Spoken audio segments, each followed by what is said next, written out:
യുകെയിലെത്തി അത്യാവശ്യം സെറ്റായി കഴിഞ്ഞാൽ പിന്നീട് ഒരു വീട് മേടിക്കുക എന്നുള്ളത് തന്നെയാണ് മിക്ക ആളുകളുടെ ലക്ഷ്യം എന്ന് പറയുന്നത്. നിൽക്കാതെ വീട് മേടിക്കുന്നത് തന്നെയാണ് നല്ലത് എന്നാണ് എൻ്റെയും അഭിപ്രായം. പക്ഷേ പല ആളുകളുടെയും സംശയമാണ്, മേടിക്കുമ്പോൾ പുതിയ വീട് മേടിക്കണോ പഴയ വീട് മേടിക്കണോ, ഇതിന് വ്യത്യാസങ്ങൾ എന്തൊക്കെയാണ്, പ്രയോജനങ്ങൾ എന്തൊക്കെയാണ്. പുതിയൊരു വീട്ടിലേക്ക് എല്ലാവർക്കും സ്വാഗതം.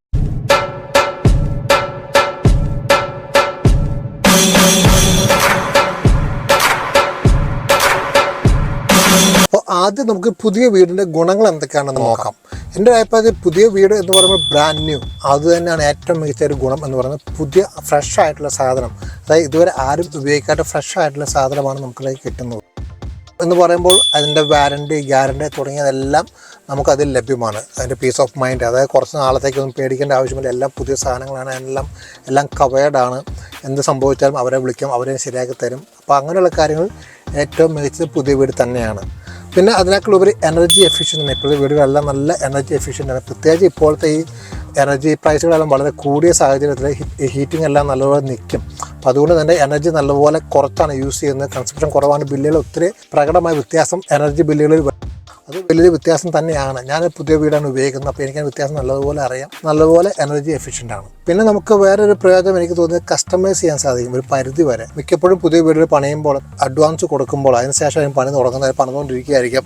അപ്പോൾ പല സ്റ്റേജിലും നമ്മളെ കോൺടാക്ട് ചെയ്യും. അപ്പോൾ നമുക്ക് പല കാര്യങ്ങളും കസ്റ്റമൈസ് ചെയ്യാൻ സാധിക്കും. ഫോർ എക്സാമ്പിൾ, നമ്മുടെ ബാത്റൂമിൽ നമുക്ക് 2 എക്സ്ട്രാ പൈപ്പ് വേണം, അല്ലെങ്കിൽ ഒരു പ്ലഗ് സോക്കറ്റ് വേണം, പുറത്തൊരു ടാപ്പ് വേണം. ഇങ്ങനെ പല കാര്യങ്ങളും പണിയുന്ന സമയത്ത് തന്നെ ആണെങ്കിൽ ഒത്തിരി കാര്യങ്ങൾ കസ്റ്റമൈസ് ചെയ്യാൻ സാധിക്കും. ഞാനിപ്പോൾ ഉദാഹരണത്തിന് പറഞ്ഞാൽ ഞങ്ങളുടെ ഒരു ബെഡ്റൂം, ഞങ്ങളുടെ മെയിൻ ബാത്റൂമിൽ ബാത്ത് ടബാണ്. അപ്പോൾ അവിടെ ഷവറിന് ഓപ്ഷൻ ഇല്ല. അപ്പോൾ നമ്മളെ വീട് മേടിച്ചതിന് ശേഷമാണ് നമ്മൾ ഷവർ ഫിറ്റ് ചെയ്യുന്നതെങ്കിൽ പിന്നെ ടൈൽ മൊത്തം കുത്തിപ്പൊളിച്ച് അവർ ഷവർ വെക്കണം. പക്ഷേ ഞാനൊരു ഓർഡർ അവർ കൊടുത്തതുകൊണ്ട് അവരെ പണിയുന്ന സമയത്ത് തന്നെ വൃത്തിയായിട്ട് ടൈലൊന്നും കുത്തിപ്പൊളിക്കാതെ അങ്ങനെ വെച്ച് ചെയ്തതുകൊണ്ട് അങ്ങനെ തന്നെ ഇരുന്നു, വേറെ ഒരു കുഴപ്പമില്ലാതെ. അല്ലെങ്കിൽ നമ്മൾ ചെയ്യുമ്പോൾ അല്ലെങ്കിൽ എത്ര എച്ച് കിട്ടിയ മോയ്സ്ചറിക്കും എന്ന് പറയുന്ന പോലെ പിന്നെ പണിയുമ്പോൾ അത് ഒരു അഭംഗിയായിരിക്കും. ഇങ്ങനെയുള്ള പല കാര്യങ്ങളും എനിക്ക് ചെയ്യാൻ സാധിച്ചു. അപ്പോൾ അങ്ങനെ പല കാര്യങ്ങളും നമുക്ക് ഈ പുതിയ വീടാണെങ്കിൽ ഒത്തിരി പ്രയോജനങ്ങളുണ്ട്. പിന്നെ ഇപ്പോൾ ഉള്ള വീടുകൾക്കെല്ലാം സോളാർ എനർജി മസ്റ്റാണ്, സോളാർ പാനൽസ് മസ്റ്റാണ്. അതുപോലെ തന്നെ ഇലക്ട്രിക് ചാർജിങ്ങിനുള്ള, അതായത് ഇലക്ട്രിക് കാർസിനുള്ള ചാർജിങ്, അതൊക്കെ ഇപ്പോഴത്തെ വീടുകൾക്ക് മസ്റ്റാണ്. മാൻഡേറ്ററി ആയിട്ട് ചെയ്ത് കൊടുക്കേണ്ട കാര്യങ്ങളാണ്. അപ്പോൾ അതെല്ലാം ഇപ്പോഴത്തെ വീടുകൾക്ക്, പുതിയ വീടുകൾക്ക് കൂടെ വരുന്നതാണ്. പിന്നെ അതിനെല്ലാം പുറമെ ഗവൺമെൻറ് സപ്പോർട്ട് കിട്ടും പുതിയ വീടുകൾ മേടിക്കാനായിട്ട്. കുറേ നിന്നുപോയി എങ്കിലും ഇപ്പം പല സപ്പോർട്ടുകളും ഉണ്ടെന്ന് അറിയുന്നത്, അത് അന്വേഷിച്ച് നോക്കുക. പിന്നെ അതിനേക്കാളൊക്കെ ഉപരി എനിക്ക് തോന്നിയ മറ്റൊരു കാര്യമെന്ന് പറഞ്ഞാൽ ഈ പുതിയ വീടുകളെല്ലാം ഒരു പുതിയ സ്ഥലത്തായിരിക്കും. പുതിയ സ്ഥലമെടുത്ത് അവർ വീട് പണിയുകയാണ്. അപ്പോൾ അവിടെ വരുന്ന താമസക്കാരെല്ലാം പുതിയ ആളുകളാണ്. അവിടെ നേരത്തെ താമസിച്ച് പരസ്പരം പരിചയമുള്ള ആളുകളല്ല, എല്ലാവരും പുതിയ കമ്മ്യൂണിറ്റിയാണ് അവിടെ വരുന്നത്. നമ്മളൊരു കമ്മ്യൂണിറ്റിയിലേക്ക് ചെല്ലുകയല്ല. അപ്പോൾ അതുകൊണ്ട് തന്നെ പ്രയോജനം എന്താണെന്ന് വെച്ചാൽ എല്ലാവരും അവിടെ പുതിയതുകൊണ്ട് പരസ്പരം പരിചയപ്പെട്ട് നമുക്ക് ആ കമ്മ്യൂണിറ്റിയിൽ മിങ്കിൾ ചെയ്യാൻ സാധിക്കും. അത് നല്ലൊരു പ്രയോജനമാണ് എനിക്ക് തോന്നിയിട്ടുണ്ട്. നമ്മൾ പഴയ വീടുകളിലേക്ക് വന്നു കഴിഞ്ഞാൽ പഴയ വീടിൻ്റെ ഏറ്റവും വലിയ പ്രത്യേകതയായിട്ട് എനിക്ക് തോന്നിയിട്ടുള്ളത് റൂമുകൾ വലുതായിരിക്കും. നല്ല വലിയ റൂമുകളാണ് എല്ലാം തന്നെ.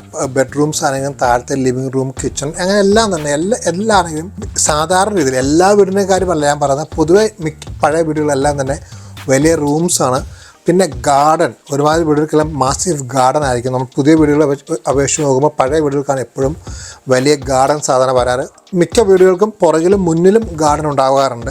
അങ്ങനെയുള്ള ഒത്തിരി പ്രയോജനങ്ങൾ പഴയ വീടുകൾക്കുണ്ട്. പിന്നെ മറ്റൊരു പ്രയോജനം എന്ന് പറഞ്ഞാൽ പഴയ വീടുകളെല്ലാം പണ്ട് മുതൽ ഉള്ളതായതുകൊണ്ട് തന്നെ അതൊരു കമ്മ്യൂണിറ്റി, അതിൻ്റെ അടുത്തുള്ള കടകൾ, സ്കൂളുകൾ, ഇതെല്ലാം തുടങ്ങിയ വലിയ ദൂരം ഉണ്ടാവുകയില്ല ഈ പഴയ വീടുകളാകുമ്പോഴത്തേക്കും. കാരണം അവിടെയൊക്കെ ഓൾറെഡി ഇതെല്ലാം എസ്റ്റാബ്ലിഷ്ഡ് ആണ്. പിന്നെ നമുക്ക് ഈ പഴയ വീടുകൾക്കാണെങ്കിൽ വേറെ പ്രയോജനം എന്ന് പറയുന്നത് നമുക്ക് അറിയാൻ പറ്റും അതിൻ്റെ പൈസ കുറച്ചാൾ മുമ്പ് അതിൻ്റെ വില എങ്ങനെയായിരുന്നു ട്രാക്ക് ചെയ്യാൻ സാധിക്കും. അത്രമാത്രം വില കൂടി ആ ഒരു രീതിയിൽ നമുക്ക് അറിയാൻ പറ്റും. പഴയ വീടാണെങ്കിൽ നമുക്ക് വീട് മേടിക്കുന്നതിന് മുമ്പ് പ്രീ സർവേ നടത്തി അതിൻ്റെ കണ്ടീഷൻ എന്താണ്, എന്തൊക്കെ പണികളുണ്ട് തുടങ്ങിയ കാര്യങ്ങളൊക്കെ അറിയാൻ സാധിക്കും. പക്ഷേ പുതിയ വീടിന് നമുക്ക് അങ്ങനെയൊന്നും അറിയേണ്ട ആവശ്യമില്ല, കാരണം എല്ലാം പുതിയതായിട്ട് തരുന്നത് കൊണ്ട്. പിന്നെ പഴയ വീടിന് മറ്റൊരു പ്രത്യേകത എനിക്ക് തോന്നിയിട്ടുള്ള പഴയ വീടുകൾക്കായിരിക്കും പുതിയ വീടുകളേക്കാൾ എപ്പോഴും വില കുറച്ച്. പുതിയ വീടുകൾക്ക് എപ്പോഴും വില കുറച്ച് കൂടുതലായിരിക്കും. വില കുറയുമ്പോൾ അതനുസരിച്ച് ഡിപ്പോസിറ്റ് നമ്മൾ കുറച്ചിട്ടാൽ മതി. അങ്ങനെ ഒരു പ്രയോജനം പഴയ വീടുകൾക്കുണ്ട്. പിന്നെ വേറെ കാര്യം, പഴയ വീടുകൾ നമുക്ക് റിനോവേറ്റ് ചെയ്യാനുള്ള അവസരം കൂടി ഉണ്ട്. നമുക്ക് എല്ലാ സാധനങ്ങളൊക്കെ മാറ്റി ഫ്രഷ് ആക്കി നമ്മുടെ ഇഷ്ടത്തിന് പണിതെടുക്കാൻ സാധിക്കും. അങ്ങനെ ഒരു പ്രയോജനം പഴയ വീട് നമുക്ക് ചെയ്യാൻ സാധിക്കും. ഇതൊക്കെയാണ് പഴയൊരു വീടിൻ്റെ പ്രയോജനമായിട്ട് എനിക്ക് തോന്നിയിട്ടുള്ളത്.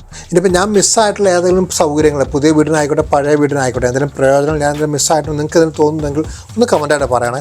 ഇനിയിപ്പോൾ രണ്ടിൻ്റെ മറുവശങ്ങൾ, അതായത് നല്ലതല്ല ചീത്തവശങ്ങൾ എന്തൊക്കെയാണ്, ചീത്തവശം എന്നല്ല ഇതിൻ്റെ മറുവശങ്ങൾ എന്തൊക്കെയാണ്. ഇപ്പോൾ പഴയ വീട്ടിലേക്ക് വരികയാണെങ്കിൽ പഴയ വീടിൽ നിന്ന് പഴയ വീട് എന്ന് പറയുമ്പോൾ തന്നെ പഴയതാണ്. അപ്പോൾ അവിടെ എന്തൊക്കെയാണ് ഒളിഞ്ഞിരിക്കുന്നത്, എന്തൊക്കെ പണികളാണ് പുറകെ വരാൻ പോകുന്നതെന്നും നമുക്ക് പറയാൻ സാധിക്കില്ല. അത് കിട്ടിയതിന് ശേഷമാണ് സർവേ നടത്തി കണ്ടുപിടിക്കാമെങ്കിൽ കൂടി ചിലപ്പോൾ ചെറിയ ലീക്ക് വന്നതായിരിക്കും. ആ ലീക്ക് തൊട്ട് കഴിഞ്ഞാൽ പിന്നെ പോകുന്ന വഴി പറയാൻ പറ്റില്ല. അങ്ങനെയുള്ള പല പ്രശ്നങ്ങളും പഴയ വീട്ടിലേക്ക് വരുന്നുണ്ട്. പിന്നെ ഒട്ടും എനർജി എഫിഷ്യൻ്റ് അല്ല, സാധാരണ രീതിയിൽ ഡബിൾ ഗ്ലേസ് ആയിരിക്കില്ല, ഒക്കെ പഴക്കം പോലെ ഇരിക്കും. പിന്നെ ഭിത്തിയൊക്കെ ആണെങ്കിൽ കൂടി ഒത്തും മറ്റേ എനർജി എഫിഷ്യൻ്റ് ആയിട്ടുള്ള ഭിത്തികളൊന്നും ആയിരിക്കില്ല. അപ്പം അങ്ങനെയുള്ള പല പ്രശ്നങ്ങളും പഴയ വീടുകൾക്കുണ്ട്. പിന്നെ പഴയ വീട് മേടിക്കാൻ ചെല്ലുമ്പോഴാണ് ചിലപ്പോൾ ചെയിൻ ആയിരിക്കും. ചെയിൻ ഉണ്ടോ എന്ന് പ്രത്യേകം ശ്രദ്ധിക്കുകയും ചെയ്യണം കേട്ടോ. ആ വീട് വിൽക്കുന്നവർക്ക് നിങ്ങൾ മേടിക്കാൻ പോകുന്ന പഴയ വീടാണെങ്കിൽ ചെയിൻ ഉണ്ടോ ഇല്ലയോ. കാരണം ചെയിൻ ഉണ്ടെങ്കിൽ ഇതാണ് കുഴപ്പം. അവർക്ക് ആ വീട് വിറ്റെങ്കിൽ കൂടി നമ്മൾ റെഡിയാണ്, ബാങ്ക് റെഡി, എല്ലാം റെഡി ആയാൽ കൂടി അവർ ഈ വീട് വിട്ടിട്ട് പുതിയ വീട് മേടിക്കാനിരിക്കുമായിരിക്കും. ആ വീട് കിട്ടിയിട്ടില്ലെങ്കിൽ അതുവരെ ഇവർ വീട് വിട്ട് തരികയില്ല. അപ്പോൾ അതാണ് ചെയിൻ എന്ന് പറയുന്നത്. അപ്പോൾ ആ ചെയിൻ ഉണ്ടെങ്കിൽ നമുക്കത് താമസിക്കും വീണ്ടും. അങ്ങനെ കാര്യങ്ങൾ പഴയ വീടിന് വരുന്ന പ്രശ്നമുണ്ട്. പിന്നെ മെയിൻ്റനൻസ് കോസ്റ്റ്. പഴയ വീട് മേടിക്കുമ്പോൾ പലപ്പോഴും ഒത്തിരി പണി ഉണ്ടാവാൻ സാധ്യതയുണ്ട്. അപ്പോൾ ആ പണി ഒത്തിരി സാധനങ്ങൾ പുതിയതായിട്ട് നമ്മൾ പണിയേണ്ടി വരും അങ്ങോട്ട്. അപ്പം അങ്ങനെ ഒത്തിരി കാര്യം പൈസ വീണ്ടും ഇറക്കണം നമ്മൾ താമസയോഗ്യമാക്കുന്നതിന് മുമ്പ്, അല്ലെങ്കിൽ നമ്മൾ ഇഷ്ടത്തിന് ആക്കിയെടുക്കുന്നതിന് മുമ്പ്. അങ്ങനെ ഒത്തിരി കാര്യങ്ങൾക്ക് പഴയ വീടിനാകുമ്പോഴത്തേക്കും പ്രശ്നങ്ങൾ വരാറുണ്ട്. ഇനിയിപ്പോൾ ഇതേ കാര്യങ്ങൾ പുതിയ വീടിൻ്റെ കാര്യത്തിലാണെങ്കിൽ ആദ്യം നേരത്തെ പറഞ്ഞ പോലെ തന്നെ പുതിയ വീടിന് വില കൂടുതലായിരിക്കും. അതുകൊണ്ട് തന്നെ ഇനിഷ്യൽ ഡിപ്പോസിറ്റും കൂടുതൽ ഇടേണ്ടി വരും പഴയ വീടിനെ സംബന്ധിച്ചോളം. മറ്റൊരു കാര്യം എനിക്ക് തോന്നിയിട്ടുള്ള പുതിയ വീടുകൾ എപ്പോഴും സൈസ് ചെറുതായിരിക്കും. പഴയ വീടിനെ സംബന്ധിച്ചുള്ള ലിവിങ് റൂം ആയിക്കോട്ടെ, ലോഞ്ച് ആയിക്കോട്ടെ, ബെഡ്റൂംസ് ഒക്കെ എല്ലാം ചെറിയ സ്മോൾ ഇൻ സൈസാണ്. അതൊരു വലിയ ഫാക്ടറായിട്ട് തന്നെ എനിക്ക് തോന്നുന്നില്ല. കാരണം മാക്സിമം സ്പേസ് കുറച്ച് മാക്സിമം വീടുകൾ ഉണ്ടാക്കുക, ആ ഒരു കൺസെപ്റ്റാണ് പുതിയ വീടുകൾ പണിയുമ്പോൾ ഡെവലപ്പേഴ്സ് യൂസ് ചെയ്യുന്നത്. അപ്പോൾ അതുകൊണ്ടൊക്കെ തന്നെ ആ സൈസ് വളരെ കുറഞ്ഞായിട്ട് തോന്നുന്നുണ്ട്. കിച്ചണാണ് എല്ലാം വളരെ കുറവാണ്, സ്പേസ് അല്ല. പിന്നെ പുതിയ വീട് കൈ കെട്ടി കഴിയുമ്പോഴേയും ചിലപ്പോൾ ചില പ്രശ്നങ്ങൾക്ക് വരാൻ സാധ്യതയുണ്ട്. എന്തെങ്കിലും പെയിൻറ്റ് പോയി അല്ലെങ്കിൽ ഡോർ അത് ഇതൊന്നും കുഴപ്പമൊന്നുമില്ല, വാറൻറ്റി ഉണ്ട്. പക്ഷേ നമ്മൾ ഡെവലപ്പറുടെ പുറകെ നടന്ന് ഇതെല്ലാം ശരിയാക്കി എടുക്കണം. അങ്ങനെയുള്ള ചില പ്രശ്നങ്ങളൊക്കെ, അത് വലിയ കാര്യമൊന്നുമില്ല, പ്രശ്നങ്ങളൊന്നുമല്ല. പക്ഷേ നമ്മളതിന് സമയം മെനക്കണം, അതിൻ്റെ പുറകെ നടക്കണം. അങ്ങനെ കാര്യങ്ങളൊക്കെ ഉണ്ട്. പക്ഷേ അതിനേക്കാളൊക്കെ ഉപരി എനിക്ക് തോന്നിയ കാര്യം, പിന്നെ ഗാർഡൻ ചെറുതായിരിക്കും. പക്ഷേ അതിനേക്കാളൊക്കെ ഉപരി ഒരു തോന്നിയൊരു കാര്യം എന്ന് പറയുന്നത്, ഈ പുതിയ വീട് പണിയുന്നത് എപ്പോഴും പുതിയ സ്ഥലത്തായിരിക്കും. അത് കുറച്ച് സ്ഥലമെടുത്ത് അവർ കുറേ വീടുകൾ പണിയുകയാണ്. അപ്പോൾ അവിടെ അതിൻ്റെ അടുത്ത് പെട്ടെന്ന് കടകൾ, സ്കൂൾ അങ്ങനെയൊന്നും തൊട്ടടുത്ത് ഉണ്ടാവുകയില്ല. എല്ലാം കുറച്ച് ദൂരെ ആയിരിക്കും. കാരണം ഡെവലപ്പ് ചെയ്ത് കുറച്ച് സമയം എടുക്കും. അപ്പം അതിൻ്റെ കുറച്ച് കാലതാമസം എടുക്കും. അപ്പം ആദ്യത്തെ കുറച്ച് ഇങ്ങനെ ഒരു അടിസ്ഥാന സൗകര്യങ്ങൾ തൊട്ടടുത്ത് കുറവായിരിക്കും.